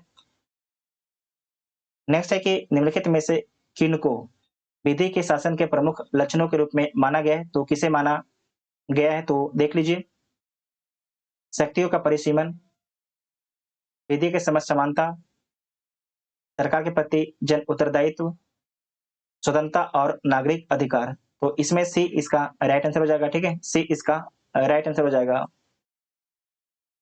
इसे एक बार आप लोग पढ़ भी सकते हैं कि प्रोफेसर डायसी ने 1885 में अपनी पुस्तक द लॉ ऑफ कॉन्स्टिट्यूशन में विधि के शासन के निम्न 3 लक्षण आपके बताता है। कौन-कौन लक्षण आपके बताता है विधि के शासन के? पहला है विधि की सर्वोपरिता, दूसरा है विधि के समक्ष समानता, विधि भावना की प्रबलता। समझिएगा, तीनों को पढ़िएगा। विधि की सर्वोपरिता का मतलब क्या है? इसका तात्पर्य है कि विधि सर्वोच्च है तथा राज्य की या व्यक्ति की स्वेच्छाचारिता का अभाव होना, अर्थात किसी भी व्यक्ति को केवल विधि के उल्लंघन हेतु दंडित किया जा सकता है, यानी किसी हेतु नहीं। स्वेच्छाचारिता का अभाव व्यक्तियों के परिसीमन के रूप में आपके प्रतिबिंबित होता है। विधि के समक्ष समता के बारे में समझिएगा, अर्थात विधि के लिए सभी समान हैं और कोई भी विधि से ऊपर आपका नहीं है। विधिक भावना की प्रबलता के बारे में समझिएगा, इसका तात्पर्य है कि किसी संविधान के समान सिद्धांत व्यक्तियों के अधिकार स्वतंत्रताओं का निर्धारित करने वाले न्यायिक विनिश्चितताओं का परिणाम है। सरकार के प्रति जन उत्तरदायित्व विधि के शासन का लक्षण नहीं है, ठीक है। तो ये तीनों पॉइंट आपको ध्यान में रखना है। उसके बाद नेक्स्ट है कि निम्नलिखित कथनों पर आपको विचार करना है, तो विचार कीजिएगा। संवैधानिक सरकार वह है जो राज्य की सत्ता के हित में व्यक्ति के स्वतंत्रता पर प्रभावकारी प्रतिबंध लगाती है। तो ऐसा कुछ नहीं है, गलत है। जो व्यक्ति की स्वतंत्रता के हित में राज्य की सत्ता पर प्रभावकारी प्रतिबंध लगाती है, ये पॉइंट आपका ठीक है। तो इसमें जो केवल बी ऑप्शन ठीक हो जाएगा, तो बी इसका राइट आंसर हो जाएगा, ठीक है। नेक्स्ट है कि परिभाषा से संवैधानिक सरकार का अर्थ क्या है? संवैधानिक सरकार का अर्थ क्या है? सीमित सरकार होता है। तो डी इसका राइट आंसर हो जाएगा। नेक्स्ट है कि राज्य व्यवस्था के संदर्भ में निम्नलिखित में से किस एक को आप स्वतंत्रता की सर्वाधिक उपयुक्त व्याख्या के रूप में स्वीकार करेंगे? तो स्वयं को पूर्णतः विकसित करने का अवसर। तो डी इसका राइट आंसर हो जाएगा।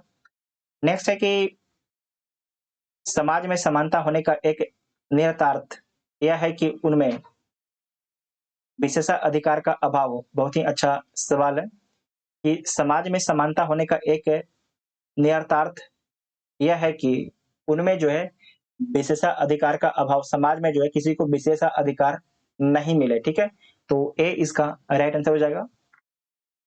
नेक्स्ट है कि भारत एवं अमेरिका की राजनीतिक व्यवस्थाओं के बीच निम्नलिखित में से कौन सी विशेषता आपके समान है? तो देख लीजिए कौन सी विशेषता आपके समान है भारत एवं अमेरिका की राजनीतिक व्यवस्थाओं के बीच। तो देख लीजिएगा, अवशिष्ट शक्ति केंद्र के पास है, तो ये आपके समानता दोनों में नहीं है, ठीक है। अवशिष्ट जो आपके अमेरिका में है, वहां पर जो अवशिष्ट शक्ति है राज्यों के पास है। उसके बाद है कि अवशिष्ट शक्ति राज्यों के पास है, ये भी आपकी गलत है। राष्ट्रपति के पास पॉकेट वेटो की शक्ति है, तो ये पॉइंट आपका ठीक है। उच्च सदन में कुछ मनोनीत सदस्य होते हैं, तो ये पॉइंट आपका गलत है। तो इसमें केवल सही कौन हो जाएगा? 3 वाला ऑप्शन आपका सही हो जाएगा, तो ए इसका राइट आंसर हो जाएगा, ठीक है। ए इसका राइट आंसर हो जाएगा। नेक्स्ट है कि दूसरे प्रशासनिक आयोग के कौन से प्रतिवेदन ने भारत में सुशासन की बाधाओं का पहचान की है? दूसरे प्रशासनिक आयोग के कौन से प्रतिवेदन ने भारत में जो सुशासन की बाधाओं की पहचान की है? तो नागरिक केंद्रित प्रशासन, शासन का आपके केंद्र बिंदु है, तो बी इसका राइट आंसर हो जाएगा। भारतीय संघवाद में विविधताओं में एकता को प्रोन्नत करते हुए निम्नलिखित में से किन संस्थाओं को आवश्यक माना गया है? तो देख लीजिए, अंतरराज्य परिषद एवं राष्ट्रीय विकास परिषद को आवश्यक माना गया है, तो बिल्कुल ठीक है। वित्त आयोग क्षेत्रीय परिषद, इसे भी आवश्यक है। एकल नागरिक व्यवस्था एवं अखिल भारतीय सेवाएं, ये भी आपके आवश्यक तत्व है, तो सारे आपके आवश्यक तत्व हैं, तो डी इसका राइट आंसर हो जाएगा। नेक्स्ट है कि निम्नलिखित में से किस दशक में भारत की पार्लियामेंट्री व्यवस्था केंद्रीयता से संघवाद की ओर खिसकी है? निम्नलिखित में से किस दशक में जो है भारत की संसदात्मक व्यवस्था जो है केंद्रीयता से संघवाद की ओर खिसकी है? तो 1980 के दशक में, इसे आप लोग पढ़ लीजिएगा। यद्यपि 1960 से 70 के दशक में ही देश में विभिन्न राज्यों में विपक्ष का उभार होने लगा था। कुछ राज्य कांग्रेस के हाथ से निकल भी गए थे, परंतु वास्तव में भारत में संसदात्मक व्यवस्था केंद्रीयता से संघवाद की ओर 1980 के दशक 1971 से 80 में खिसकी, जबकि बहुत से राज्यों में कांग्रेस पार्टी का बहुमत नहीं रहा, ठीक है। तो इसका आंसर क्या हो जाएगा? सी इसका राइट आंसर हो जाएगा। उसके बाद है कि राष्ट्रीय प्रतीक के बारे में समझिएगा, ठीक है। इसे आप लोग सीधे क्वेश्चन पर आइए, जिन्हें पढ़ना है तो आप लोग पढ़ लीजिएगा इसे। क्वेश्चन पर सीधे आइए। क्वेश्चन में आपका पहला है कि किस वर्ष जनगण मन को भारत के राष्ट्रगान के रूप में अपनाया गया? तो 1950 में अपनाया गया है। संविधान सभा ने 24 जनवरी 1950 को जो है जनगण मन को राष्ट्रगान के रूप में अपनाया। संपूर्ण राष्ट्रगान को गाने का समय जो लगभग 52 सेकंड होता है। संपूर्ण राष्ट्रगान का वादन गायन का काल क्या है? तो आपके 52 सेकंड है, ठीक है, 52 सेकंड है। भारत शासन द्वारा राजकीय चिन्ह स्टेट एम्बलम कब से अंगीकृत अडॉप्ट किया गया है? तो 26 जनवरी 1950 को अडॉप्ट किया गया है। यह सारनाथ वाराणसी स्थित अशोक के सी स्तंभ की शीर्ष की अनुकृति है। सारनाथ स्थित जो है अशोक के सी स्तंभ की शीर्ष की आपकी अनुकृति भारत का राजकीय चिन्ह है, ठीक है। तो डी इसका राइट आंसर हो जाएगा। नेक्स्ट है कि भारत की संविधान सभा ने राष्ट्रध्वज को सर्वप्रथम कब स्वीकार किया? तो 22 जुलाई 1947 को, वीवीआई पॉइंट है, मार्क कीजिएगा। 22 जुलाई 1947 को स्वीकार किया है। भारत के संविधान सभा ने अपने चौथे अधिवेशन 14 जुलाई 1947 से 31 जुलाई 1947 तक में 22 जुलाई 1947 को भारत का राष्ट्रीय ध्वज को स्वीकार किया गया। राष्ट्रीय ध्वज के बीच में जो है 24 तिलियां हैं तथा राष्ट्रीय ध्वज की लंबाई चौड़ाई का अनुपात, लंबाई आपका 3 है, लंबाई 3 है, जो चौड़ाई है 2 है, ठीक है। लंबाई 3 है, चौड़ाई आपकी 2 है, बीच में आपका एक चक्र है और इसमें टोटल आपके 24 तिलियां हैं। इसमें टोटल आपके 24 तिलियां हैं। नेक्स्ट है कि निम्नलिखित कथनों पर आपको विचार करना है, तो विचार कीजिएगा। भारत की संविधान सभा ने राष्ट्रीय ध्वज का प्रारूप 22 जुलाई 1947 को अपनाया था, तो बिल्कुल ठीक है। राष्ट्रीय ध्वज की बीच में बीच चक्र में 21 तिलियां हैं, तो ये आपके गलत है, 24 तिलियां हैं। ठीक है। राष्ट्रीय ध्वज की चौड़ाई लंबाई का अनुपात क्या है, यहाँ पर समझिएगा। चौड़ाई कितना है, 2 है। लंबाई कितना है, तो 3 है। ठीक है। तो 2 और आपके 3 गलत हो जाएगा, तो केवल आपके ए ऑप्शन सही हो जाएगा, तो बी इसका राइट आंसर हो जाएगा। नेक्स्ट है कि भारत की संविधान सभा ने निम्नलिखित में से किस तिथि को राष्ट्रीय ध्वज को अपनाया है, तो 22 जुलाई 1947 को अपनाया है। भारत का राष्ट्रीय पशु है, भारत का जो राष्ट्रीय पशु क्या है, तो बाघ भारत का राष्ट्रीय पशु है। प्रोजेक्ट टाइगर कब चलाया गया था, तो 1973 में प्रोजेक्ट टाइगर चलाया गया है। और जो आपके बाघ है, इसका वैज्ञानिक नाम क्या है, तो पैंथेरा टाइग्रिस इसका वैज्ञानिक नाम है। भारत का राष्ट्रीय पुष्प कौन है, उसका नाम क्या है, तो कमल नाम है। भारत का राष्ट्रीय पुष्प कमल है, जो भारतीय संस्कृति का प्रतीक है। इसका वैज्ञानिक नाम क्या है, तो निलेम्बो न्यूसीफेरा है। निलेम्बो न्यूसीफेरा, इसे नोट कीजिएगा। भारत का राष्ट्रीय पक्षी कौन है, उसका नाम क्या है, तो भारत का राष्ट्रीय पक्षी आपका मोर है। इसका वैज्ञानिक नाम पाबो क्रिस्टेटस इसका वैज्ञानिक नाम है। राष्ट्रीय वृक्ष बरगद है। राष्ट्रीय पुष्प कमल है। राष्ट्रीय फल आम है। राष्ट्रीय बाग सत्यमेव जयते है, जो सारनाथ वाराणसी स्थित अशोक स्तंभ से लिया गया है। जो सत्यमेव जयते इसका जिक्र कहां पर किया गया है, तो मुंडको उपनिषद में किया गया है।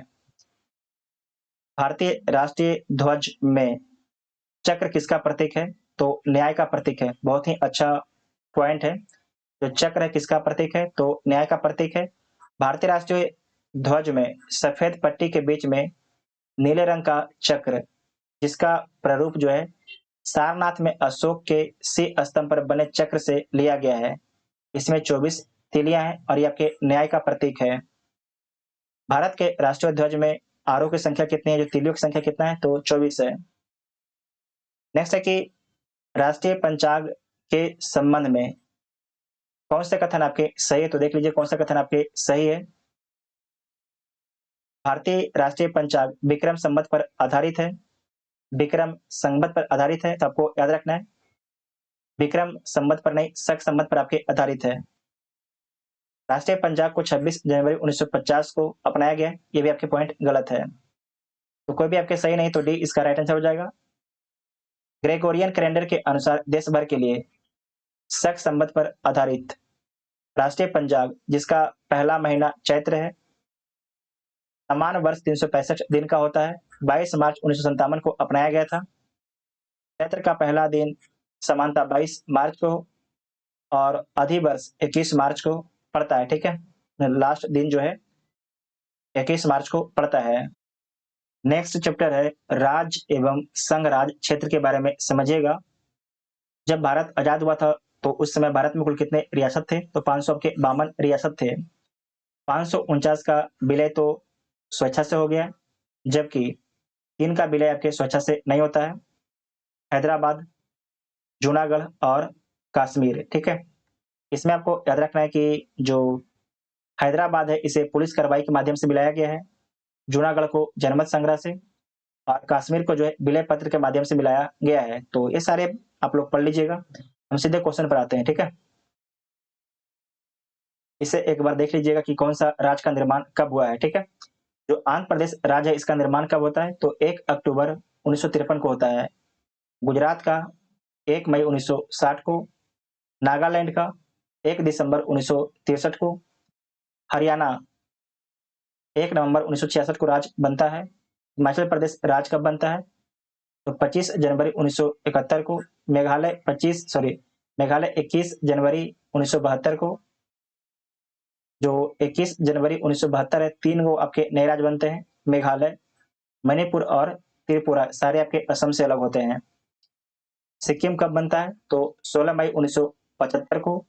मिजोरम 20 फरवरी 1987 को।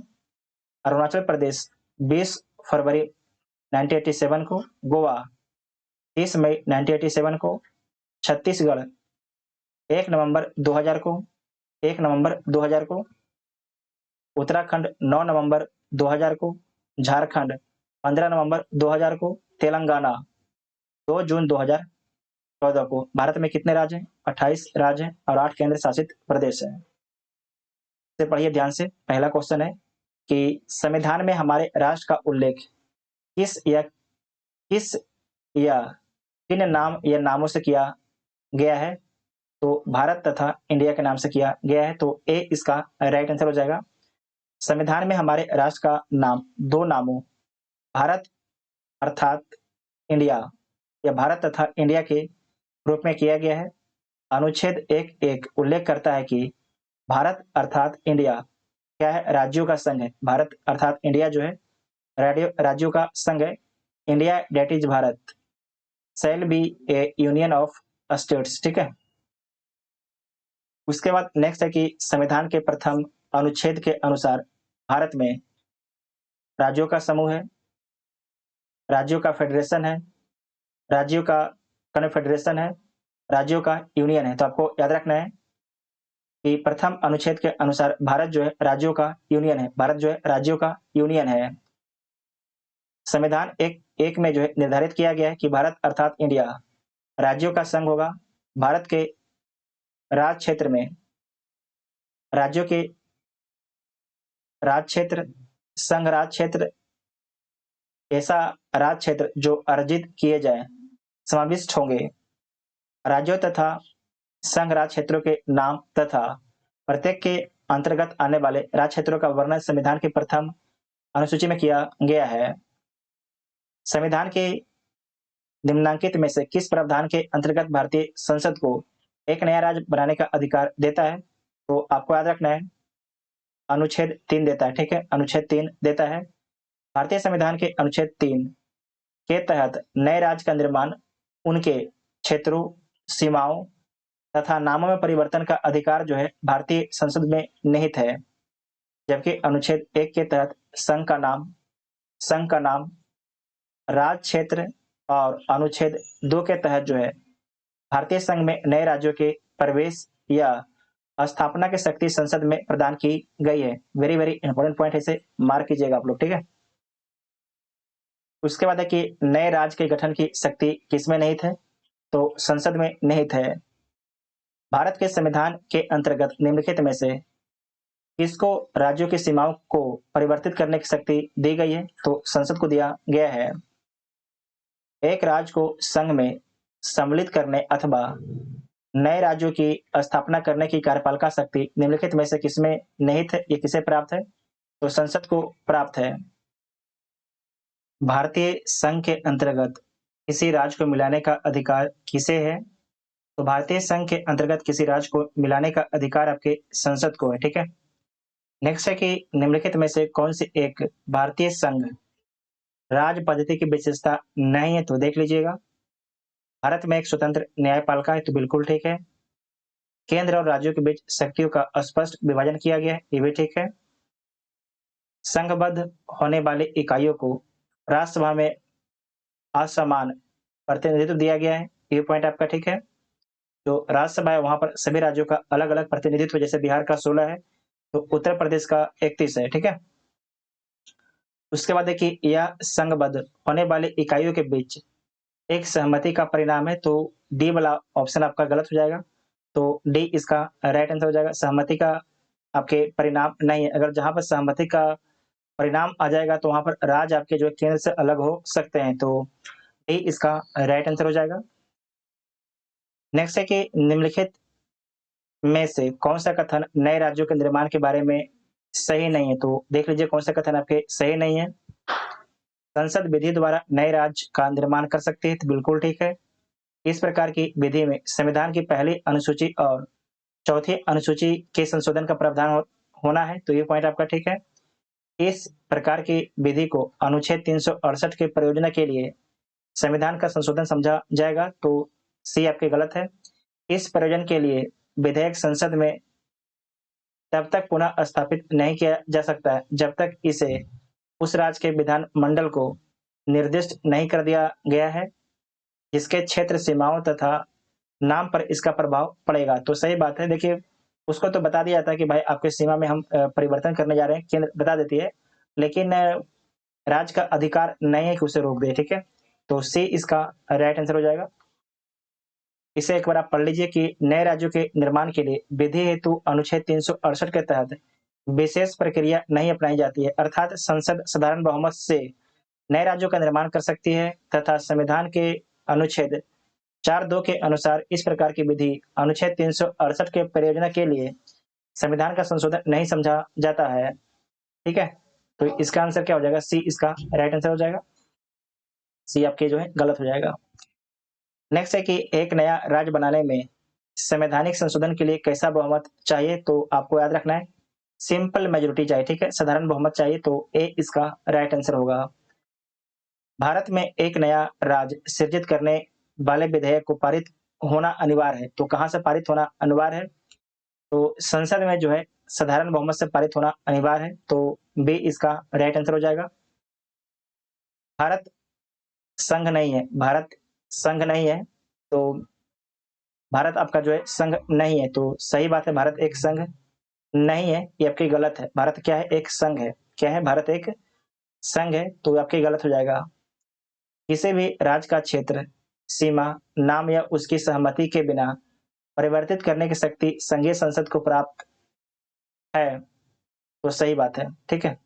किसी भी राज्य का क्षेत्र, सीमा, नाम उसकी सहमति के बिना परिवर्तित करने की शक्ति संघीय संसद को प्राप्त है। तो इसका आंसर क्या हो जाएगा? केवल आपके आर सही है और जो आपके ए गलत है, क्योंकि भारत एक संघ है, ठीक है। भारत एक संघ है, ना कि नहीं है। भारत एक क्या है? संघ है। तो इसमें ए आपके गलत है और सही है। तो डी इसका राइट आंसर हो जाएगा। इसे पढ़ लीजिए। संविधान के अनुच्छेद 1 के अनुसार भारत राज्यों का संघ है। किसी राज्य, क्षेत्र, सीमा या उनके नाम में परिवर्तन हेतु राज्य के विधानमंडल का विचार प्रकट करना अनुच्छेद 3 के परंतु के तहत अपेक्षित है, किंतु इस संदर्भ में राज्य विधानमंडल के विचार संसद पर बाध्यकारी नहीं होता। आपको हम बता चुके हैं पहले। संसद बिना राज्यों की सहमति के भी ऐसा कर सकती है, सही बात है। नेक्स्ट है कि संवैधानिक प्रावधानों के अनुसार राज्यों की सीमाओं को बदलने के लिए खाली स्थान की सहमति की आवश्यकता है। तो राज्य के विधानमंडल सदन की, राज्य के मुख्यमंत्री की, राज्य की। तो इसमें आपको याद रखना है कि राज्य की जो आपकी है सहमति की आवश्यकता नहीं है, ठीक है। राज्य की सहमति की आवश्यकता नहीं है। तो डी इसका राइट आंसर हो जाएगा। राज्य कभी चाहेगा कि मेरे सीमा को कम कर दिया जाए? कभी नहीं चाहेगा, ठीक है। तो डी इसका राइट आंसर हो जाएगा। नेक्स्ट है कि निम्नलिखित में से कौन एक नए राज्यों के निर्माण के लिए संवैधानिक उपबंध नहीं है? तो देख लीजिए कौन नहीं है। किसी राज्य का क्षेत्र बढ़ाकर, किसी राज्य का क्षेत्र घटाकर, किसी राज्य का निर्माण करना, एक राज्य संघ राज्य क्षेत्र शामिल कर सकेगा। ये आपके जो डी वाला ऑप्शन आपका ये गलत हो जाएगा। इसे आप पढ़ लीजिएगा कि भारतीय संविधान के अनुच्छेद 3 के अनुसार किसी राज्य की सीमाओं बदलने, नए राज्यों का निर्माण करने अर्थात या अथवा उनके नाम में परिवर्तन करने का अधिकार केवल संसद को दिया गया है। राज्यों को यह अधिकार प्राप्त नहीं है, ठीक है। एक राज्य संघ राज्य क्षेत्र शामिल कर सकेगा, मतलब जो कोई एक राज्य है उस संघ राज्य क्षेत्र को शामिल कर सकेगा, ऐसा राज्यों को पावर नहीं, किसे पावर है? संसद को पावर दिया गया है। नेक्स्ट है कि निम्नलिखित में से कौन सा संविधान के अनुच्छेद 3 के तहत संसद के एक कानून द्वारा संभव नहीं है? बहुत ही अच्छा सवाल है, इसे आप दोबारा ध्यान से पढ़िएगा कि निम्नलिखित में से कौन सा संविधान के अनुच्छेद 3 के तहत संसद के एक कानून द्वारा संभव नहीं है? तो क्या संभव नहीं है? नए राज्यों का गठन ये आपके संभव है, राज्य क्षेत्रों में परिवर्तन है, राज्य के सीमाओं में परिवर्तन ये भी है, नए राज्यों का प्रवेश, नए राज्यों के प्रवेश जो है अनुच्छेद 3 के तहत संसद के एक कानून द्वारा संभव नहीं है। तो डी इसका राइट आंसर हो जाएगा। और आपको याद रखना है कि जो नए राज्यों का प्रवेश के लिए अलग से संविधान संशोधन किया जाता है, यहाँ पर पढ़िएगा कि भारतीय संविधान के अनुच्छेद 3 के तहत नए राज्यों के निर्माण, उनके क्षेत्र सीमाओं या नामों में परिवर्तन का अधिकार भारतीय संसद में निहित है, जबकि अनुच्छेद 2 के तहत संसद विधि द्वारा जो है भारतीय संघ में नए राज्य का प्रवेश या उसकी स्थापना कर सकती है। समझे कि नहीं? जो आपका संसद एक विधि के द्वारा जो है, एक कानून के द्वारा भारतीय संघ में नए राज्यों का प्रवेश करवा सकती है, जैसे कि सिक्किम प्रवेश हुआ था। ठीक है, नेक्स्ट है कि निम्न कथनों पर विचार करना है, तो विचार कीजिए और दिए गए पुट की सहायता से आपको सही उत्तर चुनना है, तो चुन लीजिए। संविधान में यूनियन ऑफ स्टेट शब्द प्रयुक्त हुआ है क्योंकि भारतीय राज्यों को अलग होने का अधिकार नहीं है, इसीलिए जो है यूनियन ऑफ स्टेट का प्रयोग किया गया है। यस के धर आयोग ने राज्यों के पुनर्गठन हेतु भाषा के आधार की अपेक्षा प्रशासनिक सुविधा की वरीयता दी, तो ये पॉइंट आपका ठीक है। नेहरू, सरदार पटेल, पट्टाभी सिद्धारमैया की अध्यक्षता में कांग्रेस कमेटी राज्यों के पुनर्गठन में भाषाई आधार के पक्ष में नहीं थे, तो इसके सारे पॉइंट आपके ठीक है, तो डी इसका राइट आंसर हो जाएगा। ठीक है, डी इसका राइट आंसर हो जाएगा। जो यस के धर आयोग है, इसका गठन कब किया गया था? 1948 में किया गया था। यस के धर आयोग ने जो है भाषाई आधार पर राज्यों के पुनर्गठन का विरोध करता है। उसके बाद आपको याद रखना है कि 1948 में ही जो है जेबीपी कमेटी का गठन किया जाता है। जवाहरलाल नेहरू, सरदार पटेल और सीतारमैया थे, पट्टाभी सीतारमैया थे। और आपको याद रखना है कि अपना रिपोर्ट जो है अप्रैल 1949 में प्रस्तुत किया था और इसके द्वारा बोला गया था कि भाषा के आधार पर जो है नए राज्यों का निर्माण नहीं होना चाहिए। नेक्स्ट है कि भारतीय संघात्मक व्यवस्था के संदर्भ में निम्नलिखित में से कौन सा कथन आपके सही है? तो देखिए कौन सा कथन आपके सही है। भारतीय संविधान के अंतर्गत राज्यों को संघ से अलग होने का अधिकार नहीं है, तो सही बात है, अलग होने का अधिकार नहीं है। अलग होने की मात्र वकालत करने करने पर अभिव्यक्ति की स्वतंत्रता तो सुरक्षा मिलेगी, ऐसा कुछ भी नहीं, ये गलत है। केवल आपका ए ऑप्शन ठीक हो जाएगा, एक ऑप्शन ठीक हो जाएगा, ए इसका राइट आंसर हो जाएगा। नेक्स्ट है कि भारतीय संघ में एक नए राज्य का सृजन किया जाना है, तो संविधान की किस अनुसूची का संशोधन करना आवश्यक है? संविधान की किस अनुसूची में जो है संशोधन करना आवश्यक है? तो प्रथम अनुसूची में संशोधन करना आपके आवश्यक है। संविधान के प्रथम अनुसूची में राज्यों एवं उनके क्षेत्रों का विवरण है, अतः भारतीय संघों में एक नए राज्य के सृजन हेतु इस अनुसूची में संशोधन आपके आवश्यक हो जाता है। राज्य पुनर्गठन आयोग ने 1 नवंबर 1956 को कितने राज्य और कितने संघ राज क्षेत्र बनाए? तो आपको याद रखना है 14 राज्य और 6 आपके संघ राज क्षेत्र बनाए थे, तो ए इसका राइट आंसर हो जाएगा। आंध्र प्रदेश स्वतंत्रता के पश्चात भाषा के आधार पर गठित होने वाला पहला राज्य है। इसका गठन कब होता है? तो 1 अक्टूबर 1953 को 1 अक्टूबर 1953 को इसका गठन किया जाता है। ठीक है, इसे पढ़िएगा कि स्वतंत्रता के पश्चात नए राज्यों के निर्माण के लिए जो है फजल अली की अध्यक्षता में एक राज्य पुनर्गठन आयोग का गठन हुआ था, जिसकी सिफारिश पर ही जो है 14 राज्य एवं 6 संघ राज क्षेत्रों स्थापित किए गए थे। आपसे पूछा जा सकता है इसके सिफारिश पर जो है भारत में 14 राज्य एवं 6 संघ राज क्षेत्र स्थापित किए गए थे, तो फजल अली की सिफारिश पर। ठीक है, फजल अली की सिफारिश पर। नेक्स्ट है कि भारत में कितने राज्य एवं संघ राज्य हैं? तो वर्तमान में भारत में आपके 28 राज्य और 8 आपके केंद्र शासित प्रदेश हैं, इनमें से कोई नहीं। तेलंगाना राज्य बन जाने के बाद भारत के राज्यों की संख्या हो गई है, तो 28 राज्य हो गया है। भारत में कितने संघ राज क्षेत्र हैं? तो भारत में 8 संघ राज क्षेत्र हैं।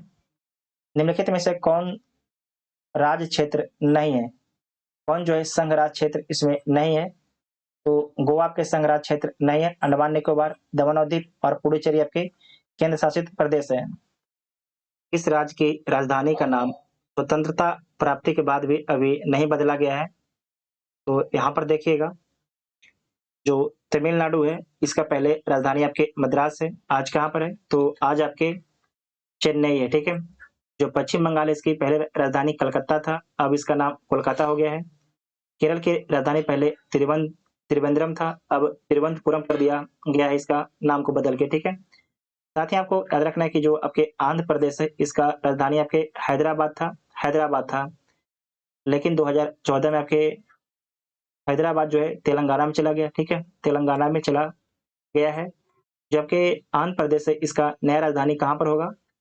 तो इसका जो विधायी राजधानी होगा अमरावती में होगा, जो कार्यकाली राजधानी होगा ये आपके विशाखापट्टनम में होगा, जो न्यायिक राजधानी होगा आपके कर्नूल में होगा। नेक्स्ट है कि दिल्ली है, दिल्ली क्या है? तो एक केंद्र शासित प्रदेश है। इस संविधान संशोधन द्वारा दिल्ली को राष्ट्रीय राजधानी क्षेत्र का दर्जा दिया गया है। तो 69वां संविधान संशोधन अधिनियम 1991 के द्वारा। साथ ही आपको याद रखना है कि संविधान के अनुच्छेद 239 काका के तहत जो है संघ राज क्षेत्र दिल्ली को राष्ट्रीय राजधानी क्षेत्र का दर्जा दिया गया है। भारत के संविधान के अनुच्छेद 240 के अंतर्गत कुछ संघ राज क्षेत्रों के लिए विनिमय बनाने की शक्ति राष्ट्रपति की शक्ति के संदर्भ में निम्न में से कौन सा युग्म आपके सही सम्मिलित नहीं? इसमें से देखिए कौन सा आपके युग्म सही सम्मिलित नहीं है। 240 एक का अंडमान निकोबार द्वीप, 240 एक का लक्षद्वीप, 240 एक गा दमन और द्वीप, 240 एक घा पुडुचेरी। ये आपके गलत है, तो डी इसका राइट आंसर हो जाएगा। यहाँ पर समझिएगा कि जो आपके घ है इसमें आपके दमन और द्वीप है और जो अड़ा है आपके पुडुचेरी, ठीक है, अड़ा में आपके पुडुचेरी है। नेक्स्ट है कि निम्नलिखित कथनों में से कौन सा आपके एक गलत है? तो देख लीजिए कौन सा कथन आपके इसमें से एक गलत है। गोवा को 1987 में पूर्ण राज्य का दर्जा दिया गया है, तो सही बात है। दीव खंबात की खाड़ी में एक टापू है, यहाँ पर समझिएगा, दीव यहाँ पर, ठीक है, खंबात की खाड़ी में स्थित एक टापू है, एक द्वीप है, तो सही बात है। दमन और दीव को भारतीय संविधान के 56वें संविधान द्वारा गोवा से अलग किया गया, तो बिल्कुल ठीक है। दादर और नागरा हवेली वर्ष 1954 तक फ्रांसीसी औपनिवेशिक शासन के अंतर्गत थे। तो इसमें आपको याद रखना कि फ्रांसीसी नहीं, ये आपके पुर्तगाली के नियंत्रण में थे, पुर्तगाली के नियंत्रण में थे, तो डी इसका राइट आंसर हो जाएगा। जो आपके पश्चिमी तट है, पश्चिमी तट पर आपके पुर्तगाल का नियंत्रण था, ठीक है। जो आपके पूर्वी तट था यहाँ पर आपके फ्रांस का नियंत्रण था, ठीक है, फ्रांस का नियंत्रण था। जो पुडुचेरी है इस पर किसका कंट्रोल था? तो फ्रांस का कंट्रोल था। नेक्स्ट है कि सिक्किम भारत का एक राज्य बनाया गया है, तो आपको याद रखना है कि 35वें संविधान संशोधन अधिनियम के द्वारा बनाया गया है। 35वें संविधान संशोधन अधिनियम 1974 के द्वारा सिक्किम को भारत में संयुक्त राज्य एसोसिएटेड स्टेट के रूप में शामिल किया गया है। 36वें संविधान संशोधन अधिनियम 1975 द्वारा सिक्किम को जो है 22वां पूर्ण राज्य का दर्जा दिया गया है। तो आपसे पूछा जाएगा कि भारत में शामिल कब किया गया था? तो 1974 में 35वें संविधान संशोधन के अधिनियम के माध्यम से। जबकि इसे पूर्ण राज्य का दर्जा कब दिया गया? तो 1975 में दिया गया और 36वें संविधान संशोधन के माध्यम से दिया गया है। नेक्स्ट है कि निम्नलिखित संविधान संशोधनों में से किसके द्वारा सिक्किम को विधिवत भारत संघ के एक पूर्ण राज्य के रूप में सम्मिलित किया गया है?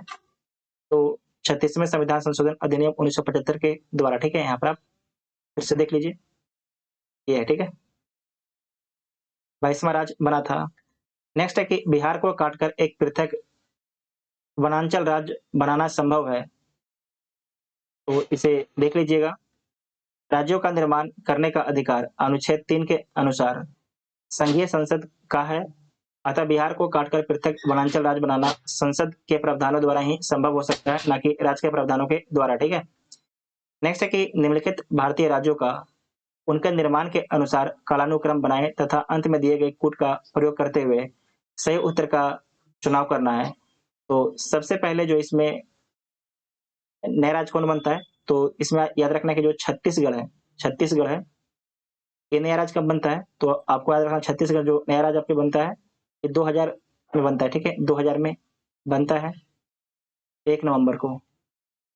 झारखंड 15 नवंबर 2000 को। उसके बाद है कि सिक्किम जो है 1975 को।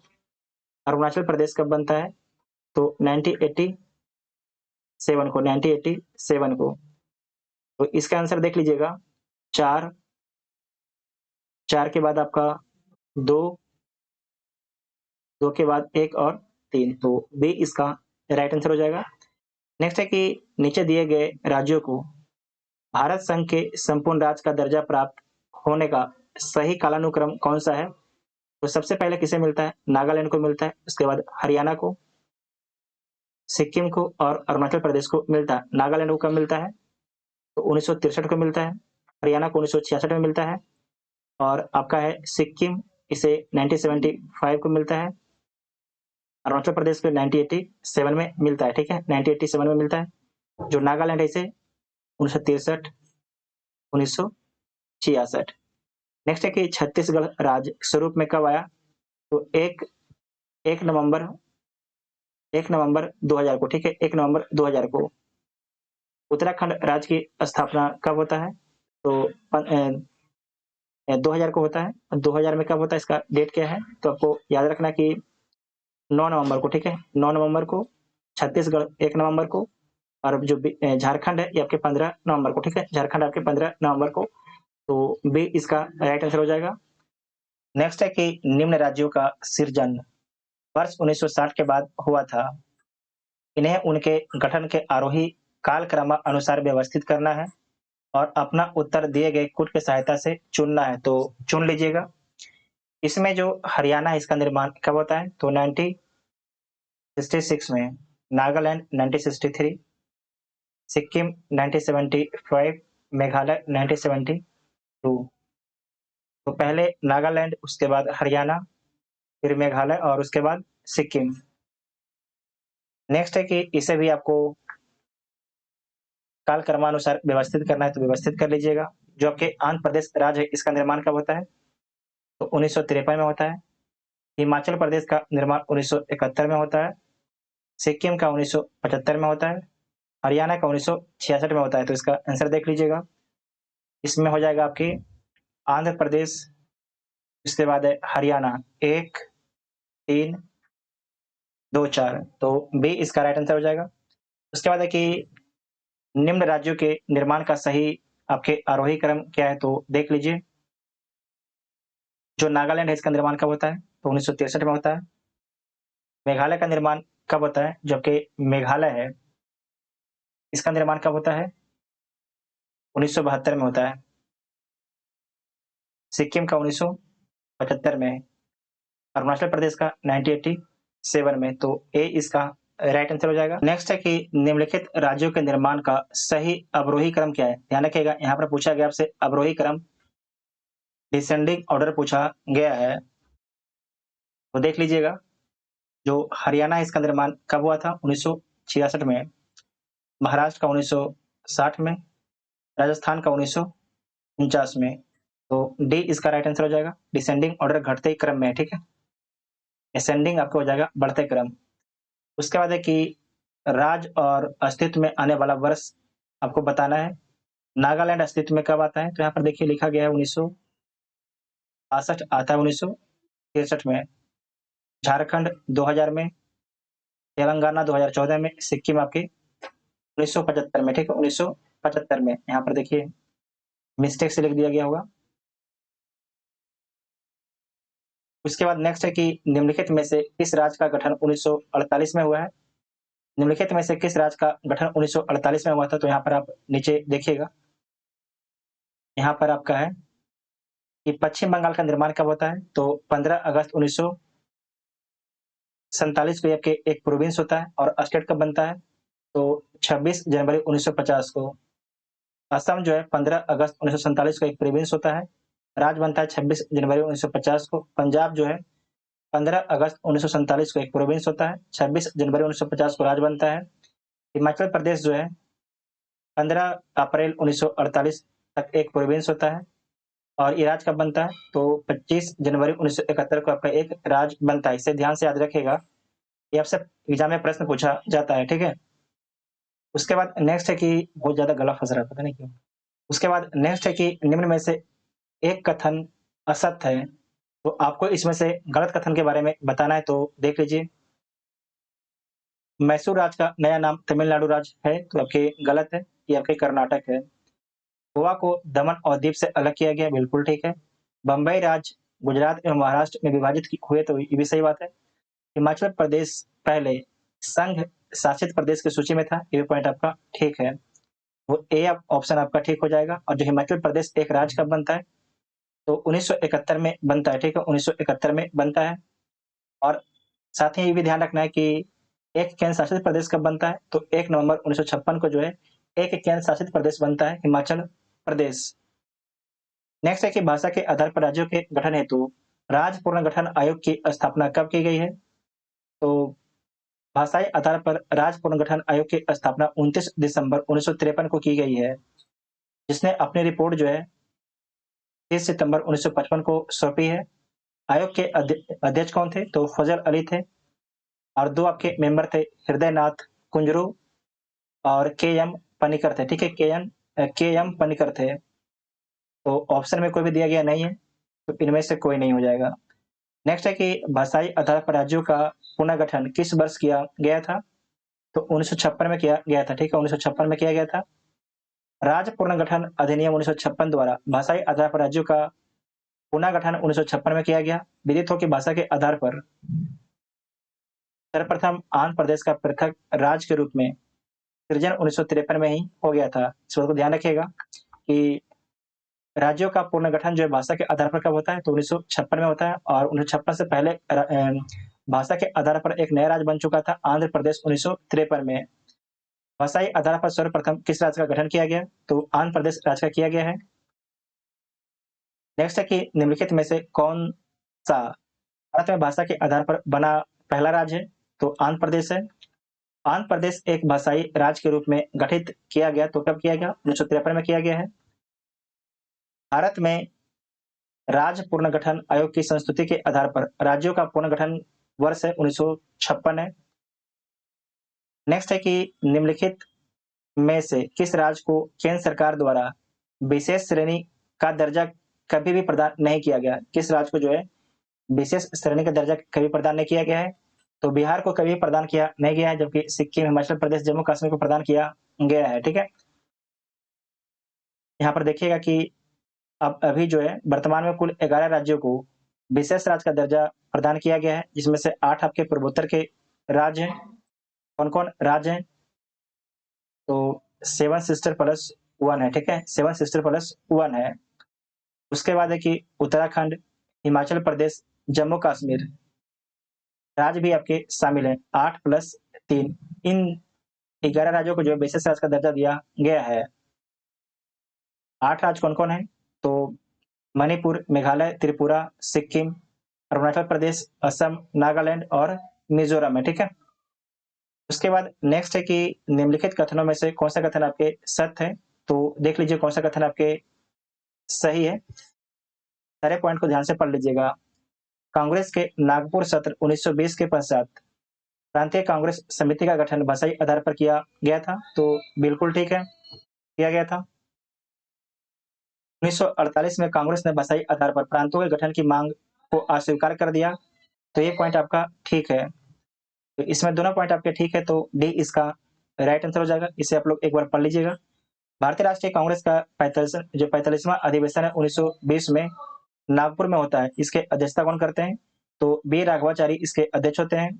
इसी अधिवेशन के पश्चात प्रांतीय कांग्रेस समिति का गठन भाषाई आधार पर किया गया था। भारत की आजादी के बाद जो 1948 में संविधान सभा ने एस के धर के नेतृत्व में भाषाई राज आयोग की नियुक्ति की है। इस आयोग ने भाषा के आधार पर प्रांतों के गठन को नकार दिया था।